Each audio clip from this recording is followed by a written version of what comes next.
네, 함께 찬송가 268장입니다. 찬송가 268장 죄에서 자유를 얻게 함은 함께 찬양하겠습니다.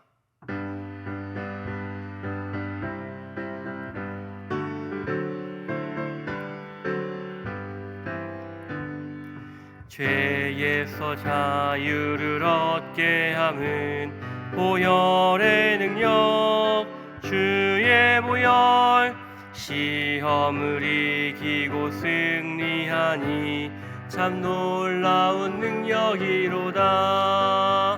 주의 보혈 능력이 또다. 주의 피 믿으오. 주의 보혈 그 어린 양의 매우 귀중한 피로다.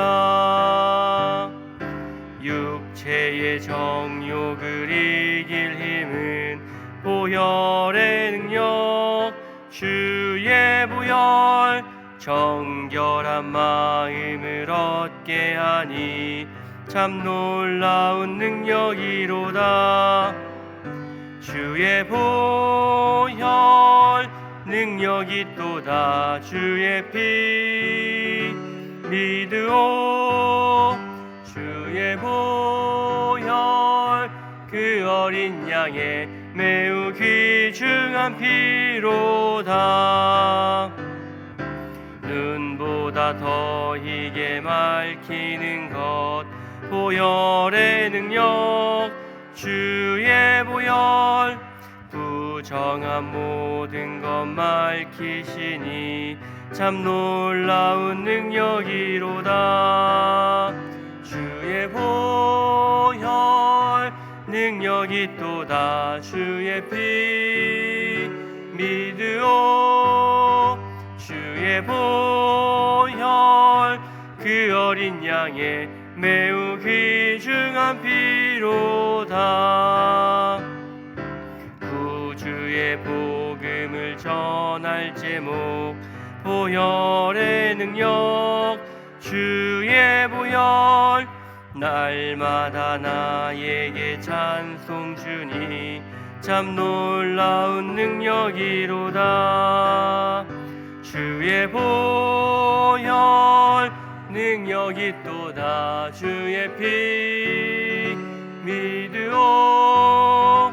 주의 보혈 그 어린 양의 매우 귀중한 피로다. 아멘. 함께 합심하여 기도하겠습니다. 어제 주일 주신 말씀대로 일주일간 살 수 있도록 우리 기도합시다. 그리고 우리 교회가 영혼 구원하여 제자 삼는 교회를 우리 비전으로 삼고 있습니다. 우리 지역 사람들에게 또 내 지인들에게 위대하신 하나님을 증거하고 또 그들이 교회로 돌아올 수 있도록 기도하는 우리 교회가 될 수 있도록 위해서 우리 합심하여 기도하겠습니다. 참 좋으신 사랑의 아버지 하나님, 우리가 어제 주일 우리에게 주신 말씀을 기억하며 일주일 동안 살기 원합니다. 하나님이 우리에게 주신 새로운 삶의 질서를 가지고 살게 하옵소서. 우리가 이 세상이 익숙한 방식이 아니라 하나님이 원하시는 그 마음이 담겨있는 삶의 질서, 나 혼자 배부르고 나 혼자 잘 사는 것이 아니라 내 옆에 어려운 형제를 돌아볼 수 있는 그 넓은 마음을 품는 우리 교회 공동체가 되게 하여 주옵소서. 내가 일주일 동안 만나는 사람들에게 하나님의 사랑을 가지고 그들을 대하며 친절을 가지고 대하며 은혜 받은 자로서 형제에게 은혜를 줄 수 있는 삶을 살게 하옵소서. 하나님, 우리 교회가 영혼 구원하여 제자 삼는 교회를 목표로 하고 있습니다. 우리가 만나는 모든 사람들이 나의 형제임을 기억하며 하나님이 우리에게 보내주신 사람이라는 것을 알게 하여 주옵소서. 우리가 그 한 사람에게 대할 때 오직 하나님께 하듯 주께 하듯 할 수 있는 그런 마음을 주시고 능력을 허락하여 주시옵소서. 우리 성도님들 한 주간 동안 살아갈 때에 오직 성령께서 우리 성도님들의 삶을 붙들어 주시고 이끌어 주시기를 원합니다. 우리가 살아갈 때에 세상이 이끌려서 세상에 흘러가는 것이 아니라 하나님 그때로는 거슬릴 수 있도록 하나님의 말씀 앞에서 내가 용기 낼 수 있도록 우리의 삶을 지켜주시고 보호하여 주시옵소서. 이 모든 말씀 우리 주 예수 그리스도의 이름으로 기도드립니다. 아멘. 네, 함께 성경 보겠습니다. 요엘서 1장입니다. 구약 성경 요엘서입니다. 우리 구약 성경 1269쪽에 있습니다. 구약 성경 1269쪽 요엘서입니다.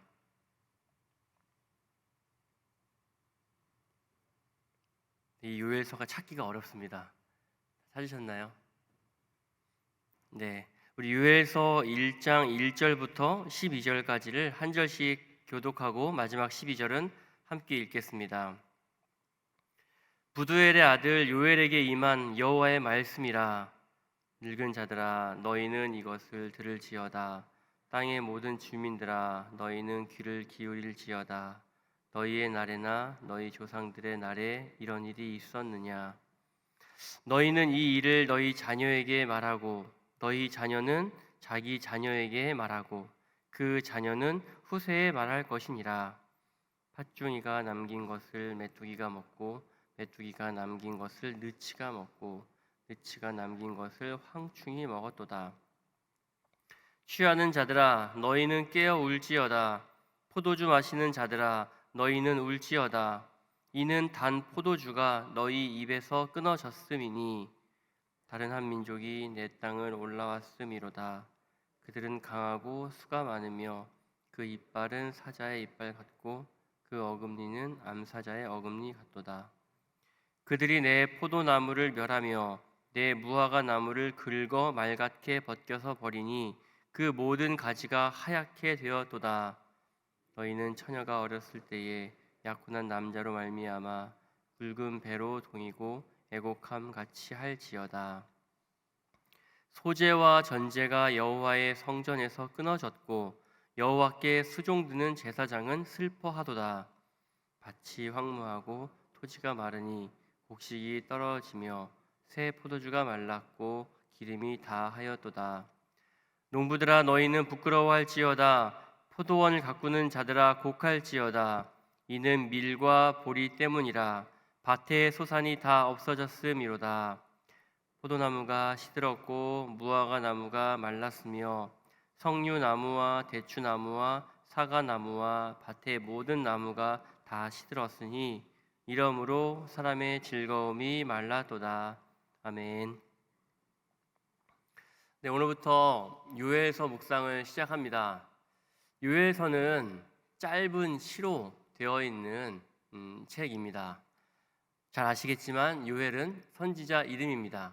하나님께서 부두엘의 아들 요엘에게 주신 말씀입니다.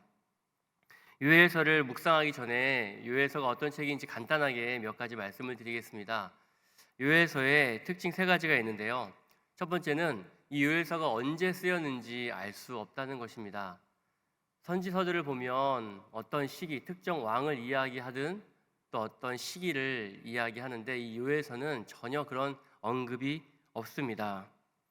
학자들은 아마도 이 책을 바벨론 포로기 이후 에스라 느헤미야 시대의 상황이 아닐까 하는 것으로 해석하려고 합니다. 그 이유는 예루살렘 도시가 나오고 또 성전, 이제 포로에서 귀환하여 새로 지은 성전을 이야기하고 왕은 언급되지 않기 때문입니다.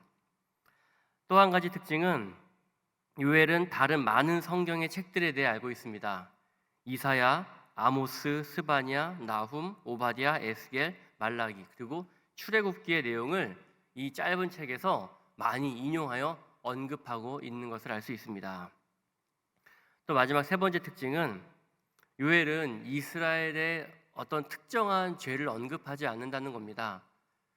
선지서들이 보통 이스라엘을 책망하면서 너희들이 어떠한 죄 때문에 너희가 이제 심판을 받는 것이다 경고를 주고 있는데요.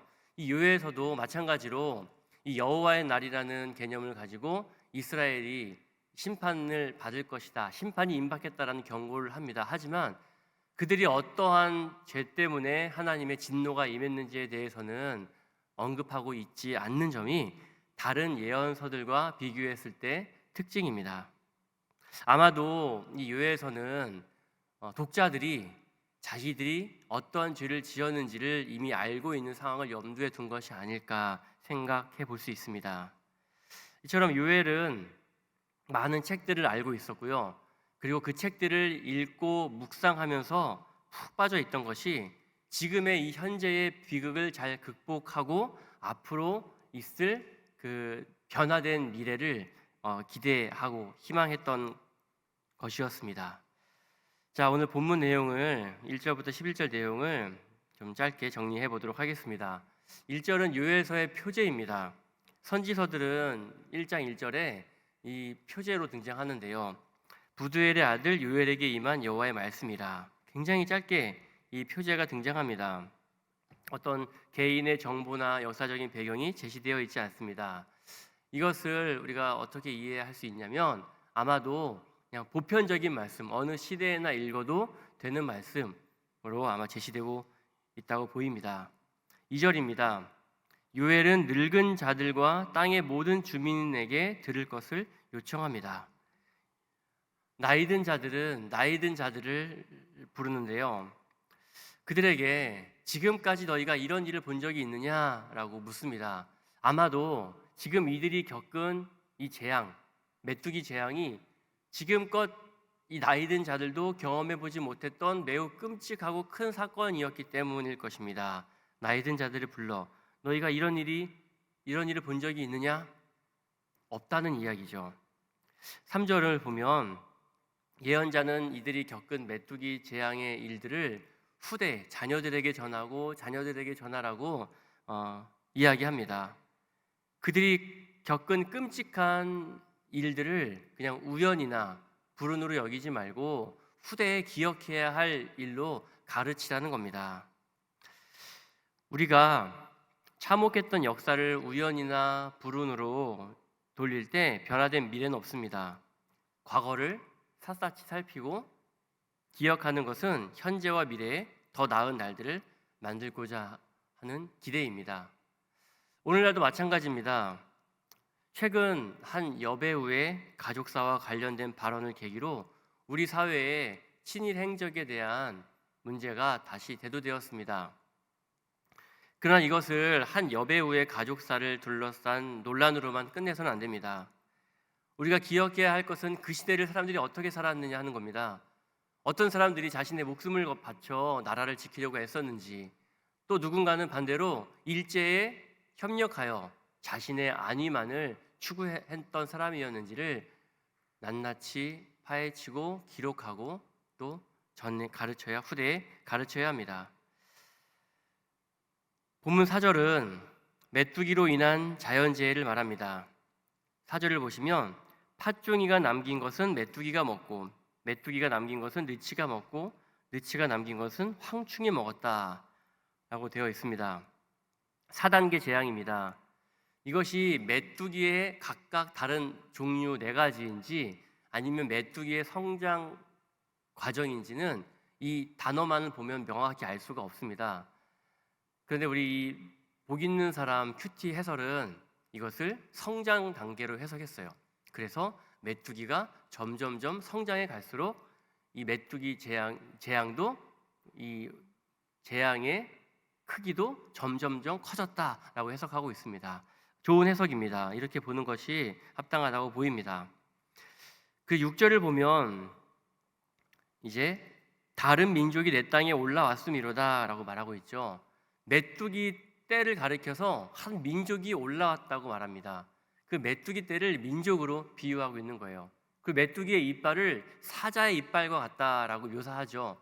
그만큼 이 메뚜기 떼가 와서 내린 이 재앙이 얼마나 크고 무서웠는지를 잘 알 수 있는 겁니다. 이런 끔찍한 재앙을 겪은 이스라엘 사람들에게 이 예언자는 애곡할 것을 요청합니다. 처음에는 술 취한 자들, 포도주를 즐기는 자들에게 애곡할 것을 요청합니다. 그들은 포도주 먹는 것을 즐겨 했습니다. 그런데 더 이상 포도나무에 열매가 없으니 이들이 먹을 것이 떨어진 겁니다. 그러니 애통할 것을 말합니다. 누릴 포도주가 없으니 기쁨이 박탈되었습니다. 그런데 그들이 겪어야 될 슬픔이 어떻게 묘사되고 있냐면요. 8절을 보십시오. 처녀가 약혼한 남자를 잃고 애곡함같이 슬퍼해야 한다고 합니다. 사랑하는 사람과 행복한 날을 약속했는데 그 사람과 행복을 누릴 수 없는 그 상실감, 얼마나 큰 고통이겠습니까? 그럴 정도로 지금 이 재앙을 겪은 자들이 슬퍼해야 한다는 겁니다. 기쁨이 마른 자리, 기쁨이 말라버리고 그 자리에 슬픔이 홍수가 되어버렸습니다. 또 예언자는 농부들에게 슬퍼할 것을 요청합니다. 농부는 1년 동안 농사를 짓고 이제 수확을 거둘 때 가장 기쁨을 얻는데 그들이 노력했던 것들이 모두 다 사라져 버린 겁니다. 나무들이 사라져 버렸고요. 그들이 거둘 소산들이 모두 다 사라져 버렸습니다. 이로 인해 제사장들도 슬퍼합니다. 제사장들도 성전에서 소제와 전제로 제물을 드려야 하는데 사람들이 곡식을 바치지 못하니 제사장들도 할 일이 사라진 겁니다. 제사장들이 자신들이 하나님께 바칠 것이 없으니 얼마나 안타깝고 힘든 상황이겠습니까? 슬퍼할 것을 요청합니다. 이 메뚜기의 재앙 결과 12절이 이렇게 요약하여 말합니다. 사람의 즐거움이 말라도다. 사람의 즐거움이 말라버렸습니다. 술 좋아하는 자들, 농부들, 제사장들 모두의 즐거움을 빼앗겨 버렸습니다. 오늘 우리가 1절부터 11절까지 이 메뚜기 재앙 이야기로 인한 사람들의 슬픔, 사람들이 잃어버린 기쁨, 그로 인한 애통함을 살펴보았습니다. 요엘은 지금 이 메뚜기 재앙을 가지고 하나님이 이스라엘에 내리신 재앙으로, 심판으로 연결짓고 있습니다. 우리가 오늘 읽은 본문에는 잘 나타나지 않지만 이제 1장 후반부와 2장에 보면 여호와의 날이라는 개념을 통해서 하나님이 이스라엘에 내린 이런 재앙까지도 하나님의 심판이다라고 이야기하고 있습니다. 저희가 매일 성경 이게 복 있는 사람으로 큐티할 때 매일 본문을 짧게 잘라서 묵상하지 않습니까? 이것이 참 매일 큐티를 성경을 읽을 수 있다는 장점이 있습니다. 그런데 이 요엘서처럼 짧은 성경은 단숨에 한 번에 확 이렇게 묵상하고 이야기를 할 수가 있거든요. 근데 이게 짧게 잘라서 하다 보니 나머지 2장과 3장에 담겨 있는 내용을까지도 제가 다 해석해 버릴 수가 없기 때문에 설교하는 입장에서는 이런 부분이 참 좀 어렵습니다. 내일 그리고 내일 모레 이제 계속해서 이 1장 후반부와 2장을 이제 목사님들께서 설교해 주실 때 하나님이 이 여호와의 날이라는 것을 가지고 임박한 심판, 그리고 하나님께서는 심판 뒤에 반드시 회복을 가져다 주시거든요. 그 심판은 하나님이 너희를 끝내버리겠다는 징계의 끝이 아닙니다. 하나님의 심판 예고는 경고예요. 너희가 이 경고를 받고 다시 회복하여 나의 백성으로 돌아오기를 바라시는 하나님의 또 사랑의 표현입니다. 그것이 이제 여호와의 날을 통해서 잘 드러날 것입니다. 요엘서 이게 묵상하기 쉽지 않습니다. 시적인 표현, 비유들로 이루어져 있기 때문에 묵상하기 쉽지 않지만 그래도 한 가지 적용을 좀 해보려고 합니다. 요엘 선지자는 하나님께로부터 직접 말씀을 받은 사람이었기 때문에 이 메뚜기 재앙을 하나님의 심판으로 연결하여 해석하였습니다. 그러나 우리는 어떤 재난이 일어났다고 해서 저것은 하나님의 심판이다 단정해서 안 됩니다. 다만 모든 일이 하나님의 주권 아래에서 일어나기 때문에 우리는 하나님이 이 일을 왜 행하셨는지 생각해 볼 필요는 있습니다. 그런데 이때 조심해야 할 것은 다른 사람을 향하여, 다른 고통받는 사람을 향하여 당신이 고통받고 있는 것은 하나님의 심판, 즉 당신의 잘못이기 때문이다라고 말해서는 안 된다는 겁니다. 그것은 폭력이고 큰 상처를 줍니다. 나에게 적용해 봐야 합니다. 하나님은 이 일을 통해 내가 깨닫기 바라시는 것이 무엇일까? 내가 하나님 앞에 범죄하고 있는 것은 없는지, 내가 하나님보다 더 우상 삼았던 것은 없는지 나를 돌아볼 수 있는 시간을 가지셔야 합니다.